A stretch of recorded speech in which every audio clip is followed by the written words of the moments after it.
మీ కానీ ఎప్పుడు చేస్తామంటే మనం పేగు జాయిన్ చేసిన తర్వాత మోషన్ ఇమీడియట్గా దాని మీదకి వెళ్తే సూచర్స్ అనేవి ఊడిపోతాయి అన్న భయంతో కొన్నిసార్లు చేస్తాం అనమాట. ఇలియాస్టమీ అంటే పేగు టెంపరీగా బయట పెట్టడం కానీ ఆర్ పర్మనెంట్గా బయట పెట్టడం కానీ దాన్ని స్టోమా అంటాము.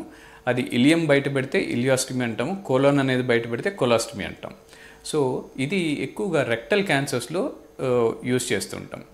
కోలాన్ క్యాన్సర్స్లో 99% చేయాల్సిన అవసరం ఉండదు, ఎక్సెప్ట్ పేగే ఉన్న బెజ్జం పడిపోయి పర్ఫరేషన్ అయితే తప్పితే 99% కోలాన్ క్యాన్సర్స్లో చేయాల్సిన అవసరం ఉండదు.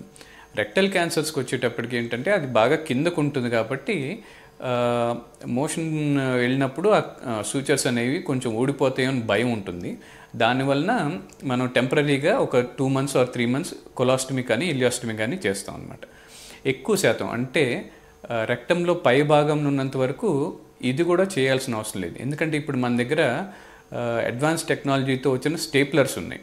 సో ఈ స్టేప్లర్స్ తోటి ఏం చేస్తామంటే మనం క్లిప్స్ లాంటి చిన్న చిన్నవి ఉంటాయి, టైటానియం క్లిప్స్ ఉంటాయి, ఆ క్లిప్స్ తోటి మనం సూచర్ చేస్తాం అనమాట. అవి చాలా లీక్ ప్రూఫ్గా ఉంటాయి అండ్ బ్లడ్ సప్లై కూడా మెయింటైన్ చేస్తూ ఉంటాయి. సో అలాంటి టెక్నాలజీ వచ్చిన తర్వాత ఇలియాస్టమీ చేయటం అనే ఇన్సిడెన్స్ అనేది తగ్గింది. లో rectal cancers and anal cancers వీటిల్లో ఏంటంటే బాగా కింద అంటే స్పింక్టర్ కూడా ఏనల్ స్పింక్టర్ అంటాం కదా, అంటే మనం మోషన్ ఆపుకోగలిగే మసిల్ అనమాట. మోషన్ ఆపుకునేటప్పుడు యూస్ చేసే మసిల్ని స్పింక్టర్ అంటాం. సో ఆ స్పింక్టర్ కనుక ఇన్వాల్వ్ అయిపోతే క్యాన్సర్ వల్ల అప్పుడు మనం రెక్టమ్ అనేది అదే ఏనల్ కెనాల్ అనేది సేవ్ చేయలేము, స్పింక్టర్ సేవ్ చేయలేము. అలాంటి వాళ్ళకి మాత్రమే పర్మనెంట్గా కొలాస్టమీ అనేది అమర్చడం జరుగుతుంది. సో అందరికీ ఇలియాస్టమీ కొలాస్టమీ చేయాల్సిన అవసరం ఉండదు.